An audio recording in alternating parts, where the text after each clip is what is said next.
मरने के बाद उनकी भगवान की प्राप्ति जल्दी हो जाए। कोई ऐसा मार्ग है महाराज घर में रहते हुए? हाँ, ऐसा भी मार्ग है। ऐसा मार्ग है कि व्यक्ति घर में भी रह करके भजन कर सकता है। हाँ, एक कोई ज़रूरी नहीं है कि हमें अपना घर छोड़ करके और किसी मतलब तीर्थ में जाएं या कहीं और जाएं, ऐसे कोई ज़रूरी नहीं है। ठीक है, मैं ये भी नहीं कह रहा हूँ, दो तरफा बात हो रही है कि अति वैराग्य की उत्कृष्टता जब होती है, वैराग्य की जब चरण सीमा हो जाती है तो ठीक है, अपनी जगह अच्छा नहीं लगता है। व्यक्ति को ये लगता है मैं कहाँ चला जाऊँ, किसी से न मिलूँ या किसी से बात न करूँ, वो भी अपनी जगह ठीक है।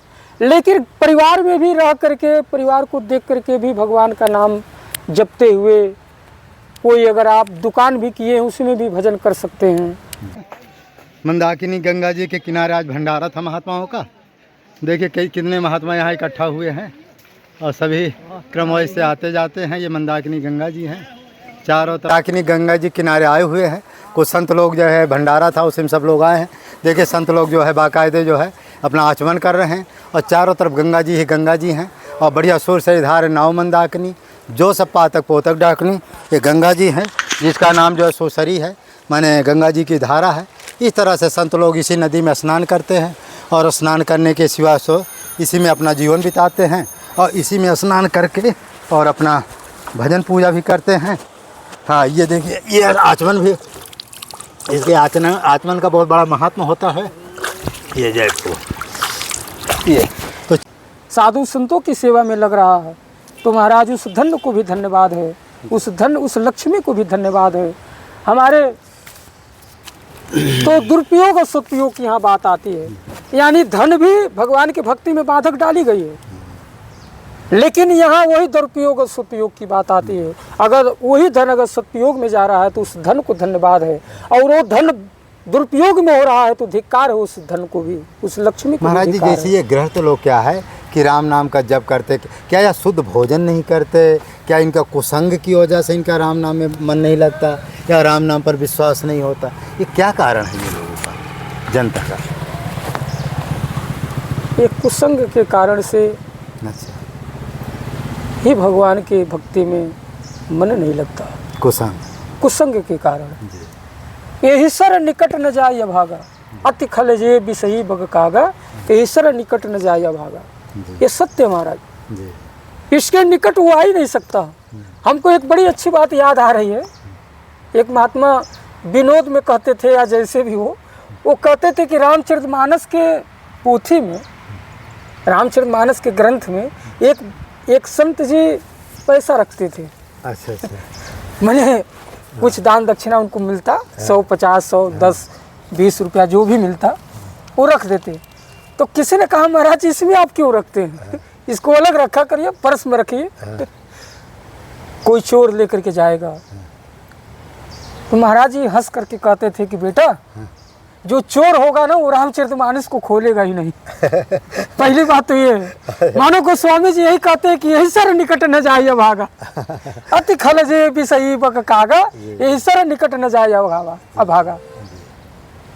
जो हकीकत जो चोर हो रामचरितमानस को छुएगा ही नहीं, वो देखेगा भी नहीं। तो खैर है तो संतों का विनोद है। अब विनोद क्या अगर देखा जाए तो हकीकत है महाराज जी। जब कल आप जो सुना रहे थे परमहंस राम मंगल दास जी का, हाँ। कि रामायण उन्होंने खोले, क्या क्या बता रहे थे? हाँ, राम मंगल दास बड़े, वो तो अच्छे संत हैं, शायद आप लोगों ने नाम सुना भी होगा या नहीं भी सुना हो। तो हमने पुराने संतों के द्वारा ये सुना है कि अयोध्या में महाराज जी रहते थे, वशिष्ठ उनके सामने ही तो है मतलब। जी। तो ऐसा, हालांकि उनके बारे में तो ख्याति है और उनके चमत्कार तो बहुत से सुने गए, लेकिन एक चमत्कार मैंने भी सुना था कि रामचरितमानस को सामने रख करके, और क्या है कि कुछ मिश्री या किशमिश जो भी रहा हो, कुछ नैवेद्य भगवान को अर्पित करके और हाथ जोड़ करके भगवान को मानसिक रूप से ध्यान किया। राम जी का मतलब भोग लगाइए ठाकुर जी, और रामचरितमानस ग्रंथ से स्वयं राम जी मूर्तिमान होकर के आए और उस भोग प्रसाद को पा करके और रामचरितमानस में ही समाहित हो गए। बताइए, ये भी एक बहुत विचित्र और अनहोनी बात लगती है। लेकिन गोस्वामी जी कहते हैं कि सुनी आश्चर्य करे जन कोई, सत संगति महिमा नहीं कोई। भैया, भगवान की भक्ति से, भगवान के मतलब कि आराधना करने से या भगवान के समर्पित होने से जो संत महापुरुष हैं वो क्या नहीं कर सकते हैं, और सब कुछ संभव हो सकता है। इसमें कोई आश्चर्य की बात नहीं है। और ऐसे ऐसे मतलब राम मंगल दास जी महाराज हो गए, और भी बहुत से संतों का ऐसे प्रमाण हैं कि मुर्दे को भी जिंदा बना देना। हालांकि ये सब भक्ति से के द्वारा, भगवान की भक्ति से, भगवान के राम नाम की महिमा से ही सब कुछ हो रहा है जी। और दूसरे अर्थ में आपको एक चीज़ और बता दूं कि चमत्कार तो असुर भी जानते थे महाराज जी। जो तामसी स्वभाव के थे, कुछ वो भी माया जानते थे। लेकिन उनकी माया तामसी होती है और संत जो करते हैं वो सात्विक होती है। और कितनी बार असुरों ने भी संतों को चैलेंज दिया है, लेकिन संत तो सही पूछा जाए तो सीधे साधे होते हैं। वो तो सीधे बोलते हैं कि मैं कोई जब चमत्कार नहीं जानता। लेकिन जब ज़्यादा वो जोर देते हैं तो राम जी रक्षा करने वाले हैं। राम जी सोचते हैं कि हमारा संत तो बेचारा भजन कर रहा है, लेकिन ये अहंकार में आकर के असुर इनको चैलेंज दे रहा है। तो संत तो कुछ नहीं करते हैं, लेकिन संत के बदले राम जी चमत्कार दिखाते हैं। हाँ, ये जो कुछ भी संत के द्वारा होता है वो राम जी का ही चमत्कार है। सही। और वो भी आप जानते हैं, तुलसीदास जी को अकबर ने भी कहा था कि एक बार हमें कोई चमत्कार दिखाओ। तो ये भी कथा बड़ा प्रसिद्ध है, आपने शायद सुना भी होगा आप लोगों ने। तो गोस्वामी जी ने कहा कि अरे हम तो महात्मा हैं, हमको यार जादू चमत्कार जाने, ये जादू चमत्कार दिखाना तो ये नटों का, जादूगरों का काम है। हम तो भजन करने वाले सीधे साधे महात्मा। तो गोस्वामी जब ऐसी बात करने लगे तो उसको गुस्सा आ गया। तो उसने कहा इन्हें जेल में डाल दो। तुलसीदास जी ने कहा कोई बात नहीं भाई। गोस्वामी जी जेल में पड़े रहे तो हनुमान जी प्रकट हो गए जेल में ही। दिल्ली की बड़ी प्रसिद्ध कथा, आज से 400-500 वर्ष पुराना। फिर महाराज उसकी दिल्ली छूट गई क्या? हाँ, तो वही तो मैं बता रहा हूँ ना। तो हनुमान जी प्रकट हो गए। हनुमान जी ने हंस करके कहा क्यों तुलसी, क्या बात है, कैसी रही? तो तुलसी जी ने कहा कि हनुमान जी आप भी मजाक करते हैं। अरे अकबर चमत्कार की बात करता और कह रहा कोई चमत्कार दिखाओ, तो आपसे ज़्यादा करिश्मा दिखाने वाला कौन हो सकता है? आप ही कोई चमत्कार दिखा दो। तो ऐसी मान्यता है कि हनुमान जी ने असंख्यों बंदर प्रकट कर दिया। अच्छा। जेल में ही प्रकट हो गए। जेल में ही प्रकट हो गए। और महाराज पूरी अकबर के पूरे राजभवन में बंदर ही प्रकट हो गए। लाखों करोड़ों बंदर महाराज, कोई सीमा नहीं कितने बंदर, जहाँ नजर जाती है बंदर ही बंदर। और बेगम साहबा के बाल को पकड़ करके खींचने लगे। मंत्री आदि जब प्रजा प्रवासी सबको परेशान करने लगे। और जो है बादशाह के भी खोपड़ी पर जाकर के कूदने लगे बंदर। तो परेशान हो गया। तो उसका मंत्री ने कहा कि महाराज, तो मतलब अकबर ने घबरा गया और कहने लगा कि ये क्या हो रहा। तो उसने कहा महाराज आप हिंदू फकीर से कहा था ना कि कोई चमत्कार दिखाओ। ये वही महात्मा का चमत्कार है। तुलसीदास जो महात्मा है ना, ये उसी का चमत्कार है। महाराज जाकर उसको माफ़ी याचना उसे मांगिए, और नहीं तो फिर बहुत अनर्थ हो जाएगा। तब अकबर जाकर के माफ़ी याचना मांगता है। महाराज ये कभी कभी कमेंट आता, भक्ति और ज्ञान में क्या अंतर है? भक्ति बड़ी है कि ज्ञान बड़ा है, कि दोनों बराबर है? भक्ति को प्राणी को ज्ञान माने ज्ञानी बनना चाहिए न बने, इसके बारे में थोड़ा अपना वो करिए। देखिए, हालांकि भक्ति की रक्षा ज्ञान ही कर रहा है। अच्छा। अगर देखा जाए तो महाराज हमको बहुत सुंदर बात याद आ रही है। गुलाब का फूल कितना सुंदर होता है। गुलाब का फूल क्या है? ये भक्ति है। और उस महाराज सुंदर खुशबूदार फूल में किनारे किनारे कांटे भी होते हैं। हाँ। क्या मतलब हुआ? हाँ। कांटे का मतलब है कांटा भी बुरा नहीं है, कांटा ही उसकी रक्षा कर रहा है। हाँ, कांटा ही रक्षा कर रहा है। कांटा मानो उसकी रक्षा कर रहा है।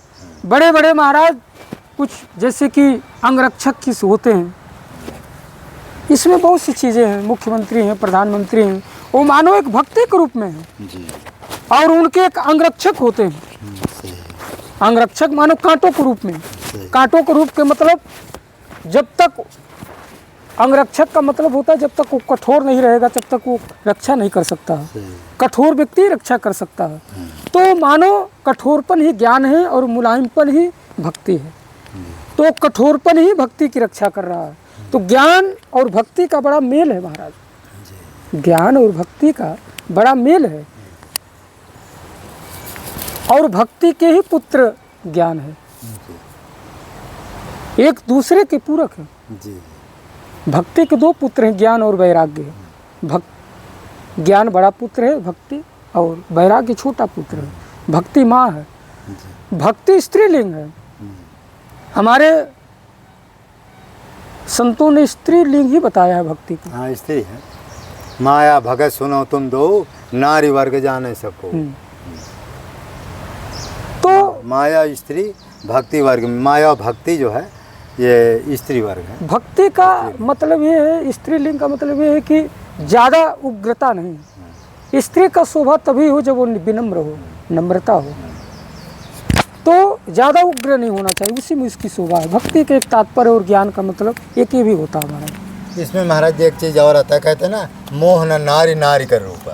तो कहते हैं कि भक्ति वाला प्राणी जो है, भक्ति क्योंकि स्त्रीलिंग है और माया भी स्त्री है, तो भक्तिवान प्राणी के ऊपर जो है माया अपना प्रभाव नहीं डाल पाती। हाँ, नहीं डालती है, क्योंकि वो स्त्रीलिंग है। हाँ। जैसे स्त्री स्त्री के रूप में मोहित नहीं होती है। उसी तरह से भक्ति और ज्ञान, यहाँ ज्ञान की चर्चा नहीं, यहाँ भक्ति और माया की चर्चा है। क्योंकि भक्ति और माया दोनों स्त्री है। तो यदि माया माने भक्ति वाला प्राणी होगा तो कितनी भी माया उसके सामने आप दिखाओगे तो वो इसलिए मोहित नहीं होगा क्योंकि वह स्त्री वर्ग है। और वो क्या है कि भक्ति भी, माया भी उस समय सकुचा जाती है, क्योंकि जानती है कि ये भक्तिवान भगवान का प्रिय है। तो जो भगवान का प्रिय होता है, जिसे माने एक तरह माया हाँ। भगवान की ही माने अर्धांगिनी ही मान लो हाँ। उनकी माने शक्ति ही मान लो हाँ। और जो भगवान का भक्त होगा तो माया सोचेगी मेरा भगवान का भक्त है, इसलिए मैं इसके ऊपर अपना प्रभाव न डालूँ। तो भक्तिवान प्राणी के ऊपर माया अपना प्रभाव नहीं डालती, लेकिन महाराज ज्ञान के ऊपर अपना प्रभाव कभी कभी डाल देती है। हाँ, तो ज्ञान पुरुष है, ज्ञान पुरुष है ना, अहंकार का रूप है। हाँ। तो क्योंकि ज्ञानियों को भी अहंकार कई बार हुआ है। और ज्ञान पंथ कृपाण की धारा। हाँ। तो ज्ञानी व्यक्ति क्या होता है, कभी कभी अहंकार में डूब जाता है, लेकिन भक्ति में नहीं डूब, अहंकार होता है। हाँ, भक्ति में अहंकार नहीं। तो अंतर इतना ही है कि भक्ति में अहंकार नहीं होता और ज्ञान में अहंकार की भी संभावना होती आ जाता है। हालांकि सबको नहीं, लेकिन फिर भी अक्सर देखा जाता है ज्ञानी पुरुष को अहंकार होता है, लेकिन भक्ति में कोई सवाल नहीं है। तो महाराज जी कलयुग में कहते हैं कि ये भक्ति रूपी जो राम नाम है, कलयुग जोग न जग न ज्ञाना, एक आधार राम गुण। तो कलयुग में क्या राम नाम का ही माने विशेष जप करना चाहिए साधकों को, ज़्यादा जोग जग के चक्कर में नहीं पड़ना चाहिए। हालांकि प्रभु के नाम का तो महिमा हर युग में रहा है, लेकिन कलयुग में विशेष बता दिया, विशेष कर।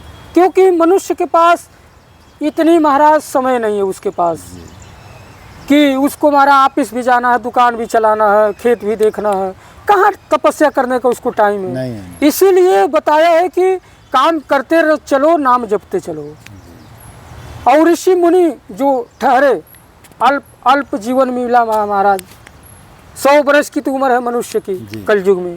जो कोई भाग्यशाली मनुष्य होता है वो कोई ज़्यादा पहुंच जाता है। लेकिन मैं बार बार अपने वीडियो में मैं अपने श्रोताओं की बात बार बार बताता हूं कि उम्र से मतलब नहीं रखता। हम कितने उम्र का हैं, हम कैसा जी रहे हैं, थोड़ी सी जिंदगी है लेकिन अच्छा जी रहे हैं, ये महत्व रखता है। और बड़ा ही उम्र लेकर के क्या किए, रात दिन पाप कर रहे हैं।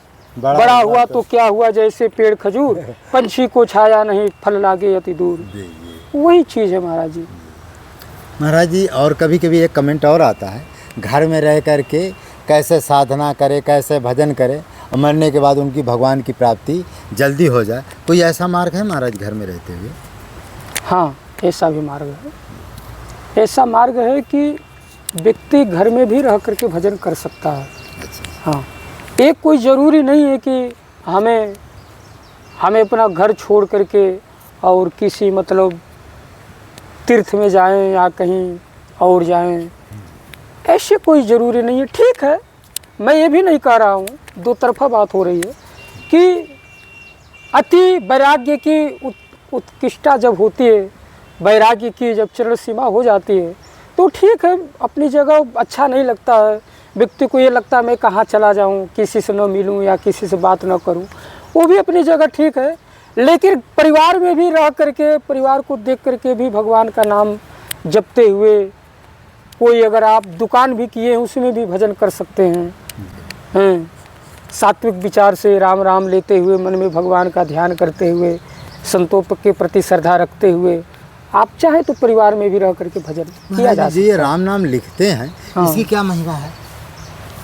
राम नाम जो कभी कभी हम देखते हैं कि दुकान वाले बैठकर राम नाम लिखते हैं तो हमको बहुत अच्छा लगता है। हाँ, इसकी क्या महिमा है महाराज? राम नाम की बड़ी महिमा है, लेखन की। हाँ, लेखन की। अच्छा। कि लेखन की इतनी महिमा है, इतनी महिमा है कि महाराज कि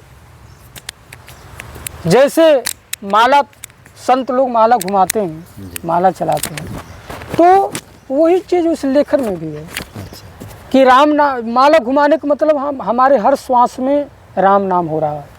उसी तरह से राम नाम जो हम लिख रहे हैं, तो ये लिखा हुआ अंकित हो जाता है, मिटता नहीं।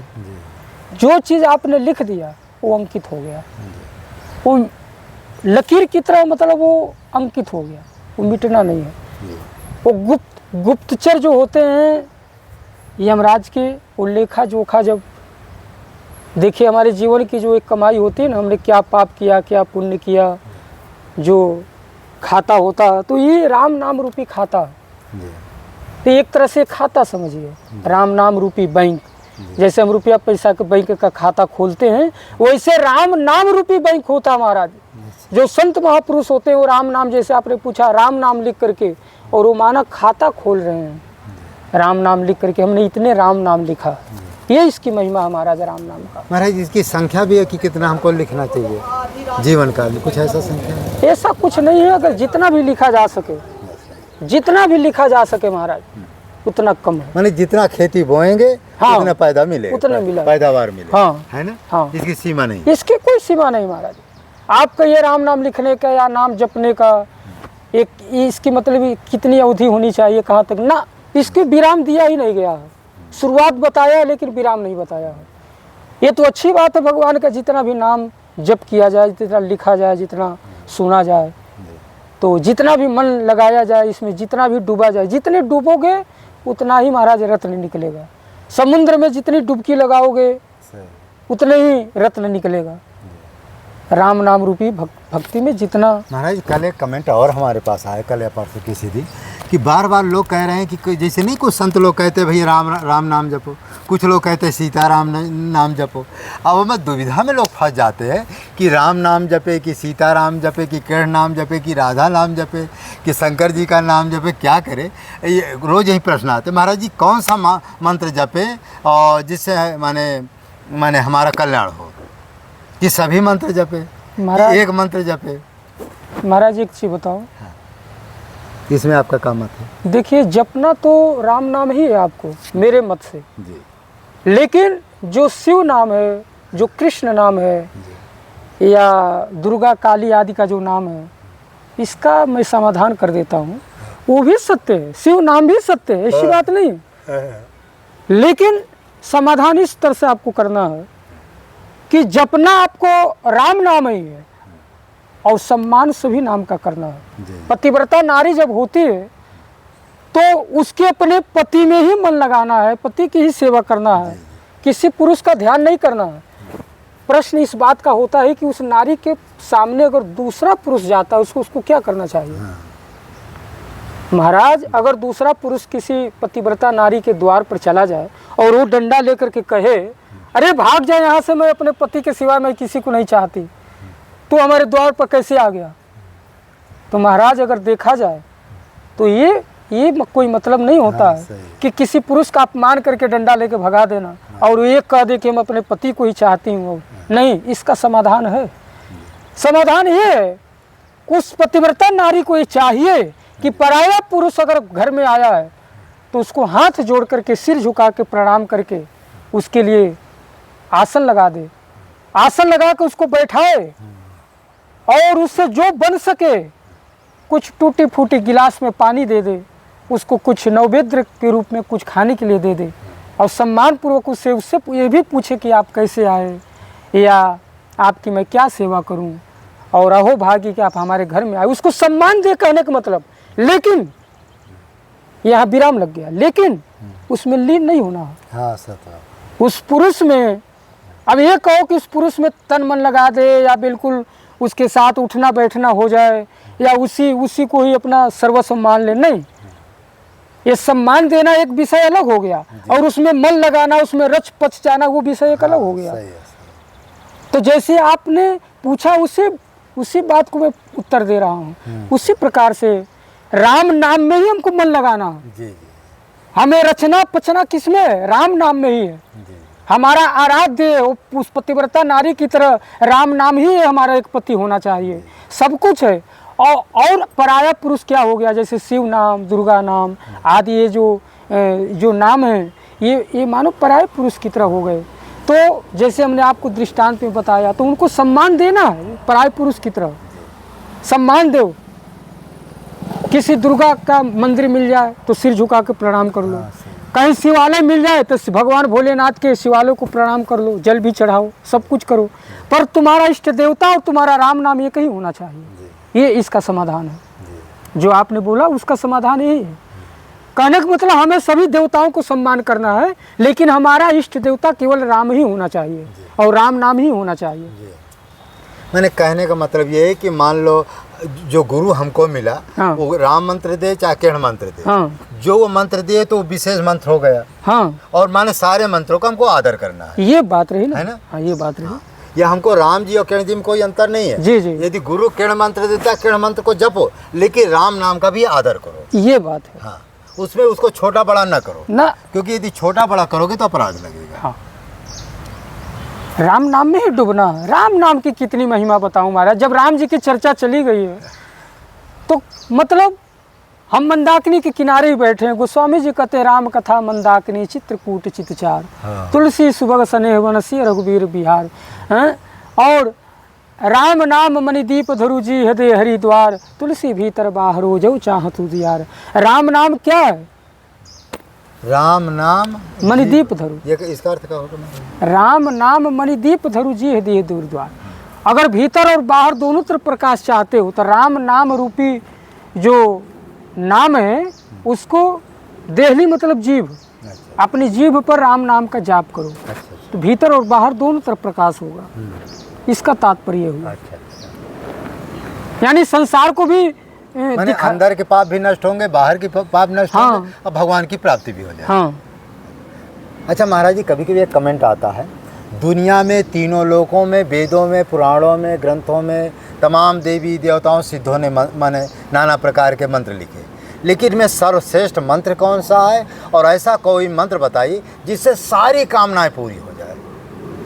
महाराज इसका भी सारांश, मंत्र का सारांश राम ही है जी।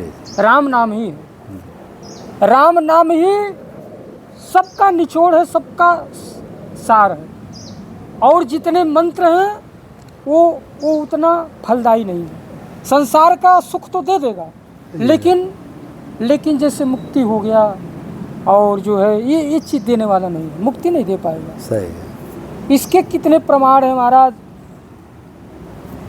एक दिन हमारी आपकी चर्चा हो रही थी कि स्वयं देवी जी ने ही पीपा जी से कहा कि पहले पीपा जी देवी जी के भक्त थे। हाँ, दुर्गा जी के। हाँ, मतलब वही दुर्गा जी के भक्त थे। तो सावा मन भोग दुर्गा जी का रोज लगता था। तो कुछ संत दरबार में आ गए, तो संत जो है अपने अपने बटुआ से निकाल के भगवान का पूजा करने लगे। तो संतों ने फिर कहा कि हम किसी दुर्गा आदि का, देवी देवता का हम प्रसाद नहीं लेते, हम तो अपने ठाकुर जी का बनाया हुआ प्रसाद का भोग लगाते हैं। तो संतों की बात पर विश्वास नहीं हुआ, तो देवी जी ने स्वयं कहा कि जो संत बात कहते हैं उस बात को मानो कि तुम हमारी आराधना पूजा जरूर करते हो, लेकिन मैं तुम्हें संसार का सारा सुख दे सकती हूँ, लेकिन जो संत भगवान जो बात कह रहे हैं, हे पीपा जी, आप अगर अपना कल्याण चाहते हो तो स्वामी जगत गुरु रामानंदाचार्य पंचगंगा घाट काशी में रहते हैं, उनके पास चले जाओ और उनसे राम मंत्र का दीक्षा लेकर के और भगवान का भजन करो, तभी तुम्हारा कल्याण हो सकता है। इसलिए मैं तुम्हारा उद्धार नहीं कर सकती हूँ। देवी जी ये बात स्वयं कह रही हैं दीपा जी से कि तेरा उद्धार मैं नहीं कर पाऊंगी, राम नाम से ही तेरा उद्धार हो सकता है। इसी तरह नहीं कितने प्रमाण है। इसी तरह महाराज जी परमहंस श्री रामकृष्ण दास जी थे, जो आपकी कलकत्ता के थे। उनके सामने माने काली माता जी ने कहा कि उन्होंने कहा हमको मुक्ति चाहिए। उन्होंने कहा कि सब कुछ दे सकते लेकिन मुक्ति नहीं दे सकते। फिर वो निराश हो गए, कहा जब मुक्ति नहीं दे सकते तेरी पूजा हम क्यों करेंगे। तो रामकृष्ण जी निराश हो गए। महाराज जी चलते चलते जब प्रयागराज आए, 3 दिन से बेचारे कुछ खाए पिए नहीं, और 3 दिन अब चलते चलते शरीर तो बिल्कुल लथपथ हो जाएगा। गिर गए प्रयागराज में, तो वहीं पत्तल, वो मूली के पत्तल पड़े थे, माने पत्तियाँ पड़े थे, उसको खाए। उतने में गौरांग महाप्रभु प्रकट हो गए। तो गौरांग महाप्रभु जो परमहंस रामकृष्ण जी को गुरु मंत्र बताए, दीक्षा दिया, राम नाम का ध्यान बताए, तब जाके उनकी मुक्ति हुई। तो ऐसे बहुत से दृष्टांत है। ये गुरु नानक जी का ऐसा ही दृष्टांत है। गुरु नानक हठयोग की क्रिया किए थे, लेकिन हठयोग से भगवान तो मिलते नहीं। उनको भी राम माने सुखदेव महाराज जी स्वयं प्रकट होकर राम नाम का ध्यान बताया, तब जाके सुखदेव महाराज जी का माने गुरु नानक जी का माने भक्ति की प्राप्ति हुई, तब जाके तीनों लोग में नाम। अरे तो महाराज जी औरों को तो छोड़िए, स्वयं दुर्गा जी ने राम मंत्र का दीक्षा लिया। हाँ, सजा सत्य। और रसिक मुरारी एक बहुत अच्छे 400-500 वर्ष पहले की बात है। अच्छा। जिस समय कबीरदास, मीराबाई, तुलसीदास जी जब हुए थे, उस जमाने की बात है। एक रसिक मुरारी नाम के संत हुए, उन्होंने देवी को दीक्षा दिया था। अच्छा। दुर्गा जी को। हाँ, सही कह रहे हैं। और तुलसीदास जी की परंपरा में नरहरियानंद जी, उन्हीं के गुरु जी हैं। उन्हीं के गुरु जी। हाँ, तुलसीदास जी गुरु जी। मतलब जगत गुरु रामानंदाचार्य जी के शिष्य नरहरियानंद जी, और नरहरियानंद जी के शिष्य तुलसीदास जी। तो गोस्वामी तुलसीदास जी। तो नरहरियानंद जी ने स्वयं देवी जी से संवाद हुआ था, और देवी जी ने, रसिक मुरारी ने दीक्षा दिया, और नरहरियानंद जी से देवी जी का संवाद हुआ था। हाँ सर, राम नाम। हाँ, कहने का मतलब महाराज जी की है कि जो उच्च कोट के देवी देवता, सूर्य चंद्रमा जो हैं, सब राम नाम की दीक्षा लेकर, इसलिए उनका नाम वैष्णो देवी पड़ा था। हाँ महाराज जी, वैष्णो देवी का ऐसा ही है। ठीक है, वैष्णो, वो जो वैष्णो हमारे संत में वैष्णो परंपरा, हम लोग कहते हैं ना, हम रामानंदी साधु गौड़िया, मतलब हमारे वैष्णो हम लोग कहलाते हैं। वैष्णो का मतलब होता है जो नारायण भगवान का, राम का और कृष्ण का जो भक्त होता है, उसे वैष्णो कहते हैं। पहले महाराज ये वैष्णो देवी में ये कार्ड मार चढ़ता था, मुर्गा चलता। हाँ। तो इन्होंने ठीक कहा कि उन्होंने भक्तों से कहा तुम भी दीक्षा लो, मैं भी दीक्षा लेती हूँ। हाँ। तब वैष्णो, तब वही वैष्णो देवी कहला नाम पड़ा ना, वही वैष्णो देवी। तो महाराज जी का अब ज़्यादा समय नहीं लेते क्योंकि भोजन का समय है। हाँ। तो इस वीडियो को आप लोग लाइक करें, शेयर करें, सब्सक्राइब करें। और हमारा एक भंडारा होने वाला है, श्राद्ध अमावस्या, पितरपक्ष की अमावस्या हो रहा है, और 2 तारीख पड़ रही है, और उस दिन बुधवार का दिन है, और 2 तारीख है, और 2 अक्टूबर है। उस दिन जो भी भक्त लोग सहयोग करना चाहें या दान पुण्य करना चाहें, आना चाहें, तो आप निसंकोच आइए। उसमें यदि आप लोगों का सहयोग मिलेगा तो उसमें संतों का चढ़ोदक जो है बांटा जाएगा, लिया जाएगा। यदि आप लोग आएंगे तो, क्योंकि चढ़ोदक आप लोग ही उतारते हो, कि महात्मा का कहना है कि संत जो है चढ़ोदक उतार तो सकता है, लेकिन संत को चढ़ोदक थोड़ा लोग देने में आनाकानी करते हैं। तो आप लोग यदि आएंगे तो आपके द्वारा वो चढ़ोदक उतारा जाएगा, और जो लोगों को वो चढ़ोदक की ज़रूरत पड़ेगी वो कोरियर के द्वारा वो भेजा जाएगा। महाराज जी, चढ़ोदक की महिमा थोड़ा सुनाइए। चरणोदक की भी बड़ी महिमा, संत की चरणोदक या ठाकुर जी की चरणोदक? हाँ। चरणोदक की इतनी महिमा है कि महाराज चरणोदक से यमराज के दूत भाग जाते हैं। चरणोदक पान करने से यमराज के दूत भाग जाते हैं, क्योंकि संतों के चरणों में की रज में वो शक्ति होती है महाराज। चरण, और या ठाकुर जी का हो गया या संत। हालांकि देखा जाए तो संत और भगवंत में कोई अंतर नहीं है। भगवान, संत भी भगवान के ही एक रूप होते हैं। भक्त भगवंत, हाँ, भक्त भक्ति भगवंत गुरु चतुर नाम बपु एक, और तिनके पद बंधन की नासे विघ्न अनेक। और ये कहने के लिए 4 हैं, लेकिन बपु मतलब वास्तव में एक ही है। एक ही है ये। अब थोड़ा वो चरणोदक की महिमा क्या, इसमें अकाल मृत्यु हरण भी क्या है? हाँ, अकाल मृत्यु हरण, पाप सर्व पाप विनाशनम। मतलब हकीकत में अगर चरणों का अगर जलपान कर लिया जाए तो महाराज अकाल मृत्यु है। अकाल मृत्यु नहीं होती है। अच्छा अच्छा। हाँ अकाल मृत्यु हरणम सर्वव्याधि विनाशनम। हाँ। और हमारे गुरु जी कहा कर माई बापा मरणम। हाँ मतलब ये तो खैर संतों का विनोद है, लेकिन हकीकत बात एक गुरु जी हमारे गुरु भाई थे, का मंत्र बोला तो अब वो भाई इतना तो बेचारा जानता था, तो महाराज जी कह दिए कि माई बापा मरणम। तो एक विनोद था। तो कहने का मतलब है कि संतों का चढ़ोदक साक्षात भगवान का चढ़ोदक है, और ठाकुर जी का चढ़ो, महाराज ठाकुर जी का चढ़ोदक या संत का चढ़ो नित्य पीने से क्या होता है, नित्य जलपान करने का, नित्य उसका आचमन करने का, लेने का क्या महत्व है, इससे क्या हो सकता है? इससे ये है कि मतलब व्याधि व्याधि जो होते हैं वो क्या महाराज ये भूत प्रेत है क्या इससे माने? हाँ वही भूत प्रेत जो भी कहिए, आदि व्याधि, अच्छा, अच्छा। भूत पिशाच, उनके कई नाम हैं। तो मतलब ये सब ज़्यादा आपको परेशान नहीं करेंगे, परेशान नहीं। हाँ आपके निकट नहीं आते हैं, तो इसकी यही महिमा है। हाँ चलो अब ज़्यादा मानव धर्म प्रसार की जाए, सत्य न्याय धर्म की जाए, चित्रकूट धाम की जाए, कामतगिर भगवान की जाए। महाराज इसको इसी में सब भर लीजिए, बंदर जो है परेशान करेंगे। हाँ भर लीजिए इसमें, एक के ऊपर एक डालते जाइए, उसमें क्या है। पहले आटा कर दीजिए, चाहे ये कर दीजिए। तो